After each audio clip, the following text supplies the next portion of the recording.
em 8 de julho de 1896 que a primeira sessão de cinema foi realizada aqui no Brasil. Ela aconteceu na Rua do Ouvidor, no Rio de Janeiro, e na ocasião foram exibidos pequenos filmetes que traziam imagens em movimento de cidades europeias. Esse, até onde se sabe, foi o ponto de partida do cinema aqui no país. E uma vez que essa novidade chegou, as primeiras filmagens começaram a ser realizadas por nomes como Vitório de Maio, Afonso Segreto e José Roberto Cunha Salles. Atualmente, se considera que o primeiro filme rodado por aqui foi Chegada do Trem em Petrópolis, de 1897. Outro registro muito importante foi realizado por Afonso Segreto, Uma Vista da Baía de Guanabara. Essa filmagem teria acontecido em 19 de junho de 1898 e é por conta dela a data do Dia do Cinema Brasileiro, que comemoramos todos os anos. Apesar da forte influência do cinema estrangeiro, o cinema brasileiro ganhou um novo fôlego na década de 30. Exatamente nesse ano, surgiu uma produtora chamada Cined, que passou a produzir algumas obras que deram origem a um gênero conhecido como chanchadas. Esse gênero teve seu auge nas décadas de 40 e 50. Mas você tem certeza que o professor está dando em cima da sua noiva? Mas está na cara e eu não posso perder essa gaita. Você só não, nós. Do final da década de 50 até o início dos anos 70, uma corrente cinematográfica se estabeleceu e se tornou uma das mais importantes. O cinema novo, um movimento de renovação da linguagem cinematográfica marcado pelo realismo e pela crítica às injustiças sociais. Seus filmes se caracterizavam pela concepção de um cinema autoral e pelo baixo orçamento de produção. Os diretores buscavam imprimir uma linguagem própria e marcar uma diferença em relação ao audiovisual feito até então no Brasil.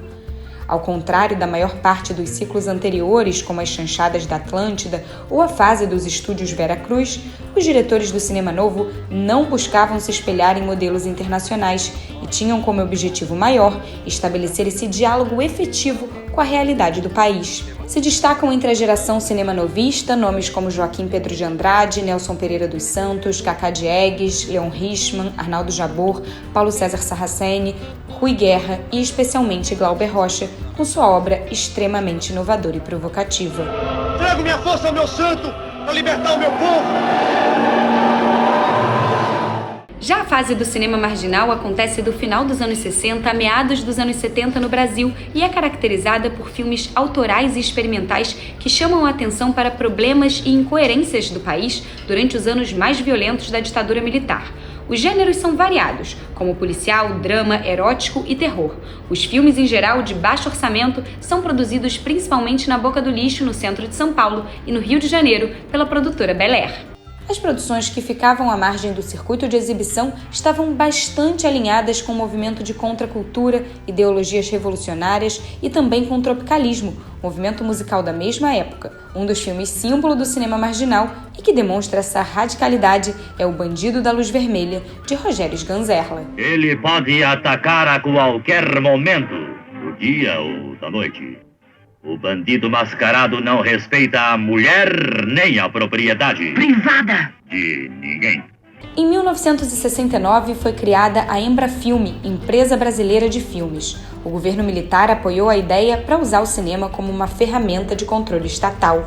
O Estado começou a financiar as produções cinematográficas, dando espaço para as produções nacionais. Na década de 70, o cinema brasileiro viveu um novo período de extrema importância para sua história, alcançando uma ocupação do próprio mercado que chegou a 35%. Sob a direção de Roberto Farias, a Embrafilme obteve resultados de público fantásticos para o cinema brasileiro, tendo entre seus maiores sucessos Dona Flor e Seus Dois Maridos, de Bruno Barreto, que chegou a vender mais de 10 milhões de ingressos e até hoje é um dos longas-metragens mais bem-sucedidos da nossa história. Outro dia ainda, Vadinho, eu soube que você andou de rabicho com 2 alunas minhas, a Ieda e a Rosália. 2 strep, tudo xixica pra Vadinho, passar o imagina tempo. só que vergonha, você morto, enterrado, eu casada de novo, e só sem vergonha e ainda me perseguindo. Nos anos 70, também se destacaram as produções de baixo custo do movimento Boca do Lixo, com as pornochanchadas, baseadas nas comédias italianas e com forte teor erótico. Esse gênero teve enorme destaque na década, fazendo grande sucesso comercial no Brasil. A fase mais produtiva da Embrafilme durou até meados dos anos 80, quando começou um processo de esvaziamento econômico e político que culminou com seu fechamento em 1990. Neste ano, o recém-impossado presidente Fernando Collor de Mello determinou o fim de suas atividades e, a partir de então, a Embrafilme simplesmente deixou de existir. Tempos difíceis, mas veio a retomada, expressão usada para designar o cinema feito no Brasil entre 1995 e 2002, quando, depois de um período de quase estagnação, a estruturação de um sistema de incentivos fiscais favoreceu uma nova fase de fomento à produção cinematográfica. O filme que marca o início da retomada é Carlota Joaquina, Princesa do Brasil, da cineasta Carla Camurati, que estreia em janeiro de 1995. Com seu sucesso comercial e graças à estrutura que se consolidou, uma nova onda de investimentos possibilitou a produção de obras cinematográficas, passando a média de 20 filmes por ano. A retomada não se caracteriza por um projeto unificado de cinema. Seus temas e linguagens são diversos. Qualquer tipo de impressão está proibida no Brasil. E os livros que partem daqui estão sendo seriamente selecionados. Nos últimos 20 anos, com altos e baixos, momentos de efervescência e fases de grande dificuldade, como a enfrentada nos últimos anos de governo e com a pandemia, a produção brasileira resistiu, cresceu, se descentralizou, ganhou grande notoriedade mundial e segue em frente potente. Aliás, nos seus 25 anos de existência, o Canal Brasil coproduziu aproximadamente 380 títulos, se consolidando como o maior parceiro do cinema nacional. A história do Canal Brasil se mistura com a do nosso audiovisual.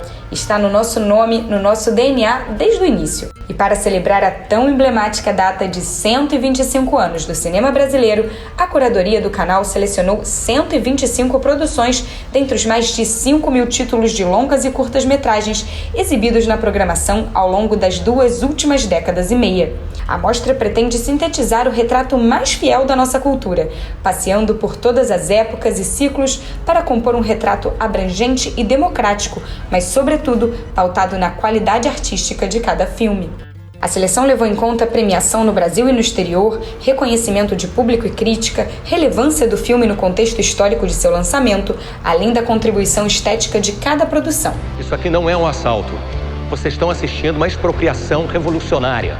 Na maratona comemorativa, filmes indicados ao Oscar como O Beijo da Mulher-Aranha, O Que É Isso, Companheiro, O Quatrilho, Central do Brasil e O Menino e o Mundo.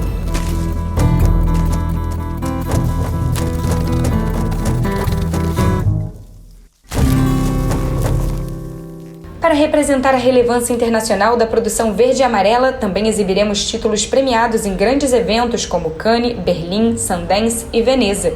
É o caso de O Cangaceiro, Memórias do Cárcere, Bacurau, A Vida Invisível, Bye Bye Brasil, Que Horas Ela Volta e tantos outros. Eu nunca nadou aqui não. Eu vou nadar na piscina da casa dos outros. Buscamos representar um audiovisual atuante na composição de uma cinematografia mais plural.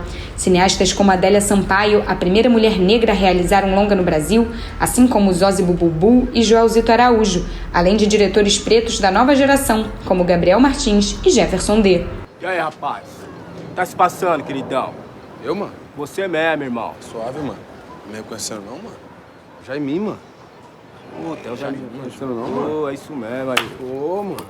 Ressaltamos a presença feminina em diversas gerações de cineastas, começando com Gilda de Abreu e passando por Ana Carolina, Suzana Amaral, Helena Solberg, Carla Camurati, Laís Budansky, Ana Mui Laerte, Rosane Schwartzman, Glenda Nicásio, Monique Gardenberg, Lúcia Murat, Petra Costa, Sandra Werneck e Juliana Rojas. O que foi aqui na sua mão? Nada. Cortei cozinhando. Teremos também produções que levantam a temática LGBTQIA+, como A Casa Assassinada, Madame Satã, Tatuagem e Hoje Eu Quero Voltar Sozinho, presente na grade do Canal Brasil durante todo o ano, já que a diversidade é um forte pilar da nossa programação. Hoje é o dia do eclipse, vamos ver? Desencana, minha mãe nunca vai deixar eu ir. Não, eu vou ficar preocupada. A gente pode ir escondido. Um dos principais destaques da maratona 125 anos do cinema brasileiro é o inédito O Ébrio, de 1946, nunca antes exibido na televisão. Um dos maiores sucessos da história do cinema brasileiro é protagonizado pelo cantor Vicente Celestino, grande nome da época, e dirigido pela esposa Gilda de Abreu. Meu bandolim leva a tua voz ao coração que não me quer. A mostra representa cada fase emblemática da nossa filmografia. O longa mais antigo é Limite, de Mário Peixoto, considerado um dos grandes marcos cinematográficos da nossa história. E o mais recente, Marte 1, de Gabriel Martins, que foi a indicação brasileira ao Oscar e filme nacional de maior destaque de 2022. Meu sonho é virar astrofísico e participar de uma missão Marte 1. Nós, seres humanos, vamos tentar colonizar Marte.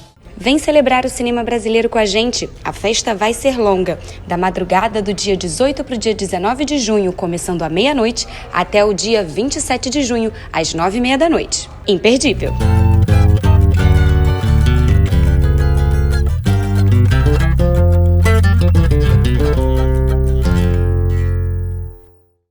Bom, agora vamos fazer um ping-pong aqui. Ok. Um pássaro, meu pai. Um país, Brasil.